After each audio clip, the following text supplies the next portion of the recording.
വാർദ്ധക്യം നന്നേ കീഴ്പ്പെടുത്തിയ ഒരു മനുഷ്യൻ മാതൃഭൂമിയുടെ പടി കയറി വന്നു. കാര്യം തിരക്കിയപ്പോൾ പറഞ്ഞത്, എൻ്റെ കൊച്ചുമകന് തീരെ വയ്യ, അവന് താഴെ ഒരു പെൺകുട്ടിയുമുണ്ട്, മുന്നോട്ടുള്ള ജീവിതം ആശങ്കയിലാണ്, എന്തു ചെയ്യണമെന്നറിയില്ല. ആ മനുഷ്യന്റെ നിറഞ്ഞ കണ്ണുകളിൽ നിരാശ തളം കെട്ടി നിന്നിരുന്നു. കാര്യമറിയാൻ തിരക്കി നെട്ടയത്തെ വീട്ടിലെത്തിയപ്പോൾ അകലെ നിന്നേ സ്വീകരിച്ചത് ടി വിയിൽ നിന്ന് കേൾക്കുന്ന പാട്ടും അതിലും ഉച്ചത്തിൽ ഉയർന്നു കേൾക്കുന്ന പൊട്ടിച്ചിരിയും കയ്യടിയുമാണ്. ഇത് 23 വയസ്സുകാരൻ കൈലാസ് എന്ന കണ്ണൻ. ജന്മന ഓട്ടിസം ബാധിതനാണ്. 4 വർഷം മുൻപ് പെട്ടെന്നൊരു ദിവസം അവനെ ഏറെ സ്നേഹിച്ച അച്ഛൻ മരണപ്പെട്ടു. പിന്നാലെ അമ്മ ഉപേക്ഷിച്ചു പോയി. അന്നു മുതൽ 2 മക്കളെയും പൊതിഞ്ഞു പിടിച്ചു വളർത്തുകയാണ് ഈ വൃദ്ധ ദമ്പതികളായ മണിയും ലളിതയും. സ്വന്തമായൊരു വീടില്ല. അപ്പോൾ 2 വയസ്സാണ്. അത് കഴിഞ്ഞിട്ട് അവൻ്റെ അമ്മയാണെങ്കിൽ ഒരു നമ്മളെ പോലെ ആത്മാർത്ഥതയായിട്ട് മക്കളെ നോക്കണ അമ്മയല്ല.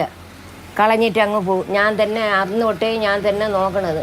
അങ്ങനെ ഇവിടുത്തെ മുമ്പർ നല്ല മനസ്സായതുകൊണ്ട് 3 സെൻറ്റ് സ്ഥലം കൊച്ചിൻ്റെ പേരിന് കിട്ടിയപ്പോഴത്തേക്ക് ഇളയതിൻ്റെ പേരിലാണ് പ്രമാണം ചെയ്തത്. ഇവനൊന്നും അറിഞ്ഞൂടല്ലോ.